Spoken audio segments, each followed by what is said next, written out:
శ్రీశైలం ఎడమగట్టు కాలువ టన్నెల్ వద్ద ప్రమాదం జరిగింది. 3 మీటర్ల మేర పైకప్పు పడిపోయింది.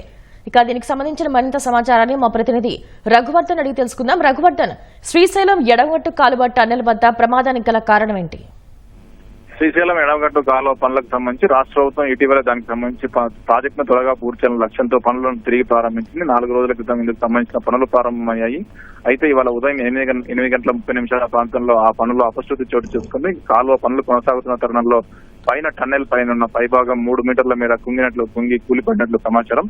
సంఘటనకు సంబంధించి పూర్తి సమాచారంగా తేలలేదు. దోమలపేట సమీపంలో ఈ టన్నెల్ పనులు జరుగుతున్న సందర్భంలో ఈ ప్రమాదం చోటు చేసుకున్నట్టు తెలుస్తుంది. ఆ ప్రమాదం కొంతమంది కూలీలు కూడా ఆ పనులు కొనసాగుతున్న సందర్భంలో అక్కడ ఉన్నారు. అయితే వారు ఏ ప్రాంతంలో ఉన్నారు, వారు ఎక్కడ ఉన్నారన్న విషయం సంబంధించి పూర్తి వివరాలు లేవు. ఎస్ఎల్బిసి పనులకు సంబంధించి ఆ చేస్తున్న కంపెనీ ఆ గతంలో యంత్రాలు చెడిపోవడంతో ఆ యంత్రాలను మొన్న ఇటీవల రాష్ట్ర ప్రభుత్వ ప్రతినిధులు అమెరికా వెళ్లి అక్కడికి సంబంధించిన యంత్ర సామాగ్రిని తీసుకొచ్చారు. దాంతో పనులు మళ్ళీ 4 రోజుల క్రితం ప్రారంభమయ్యాయి. ఆ పనులు కొనసాగుతున్న తరుణంలోనే ఈ సంఘటన చోటు చేసుకుని ప్రమాదానికి సంబంధించి పూర్తి వివరాలు రావాల్సి ఉంది.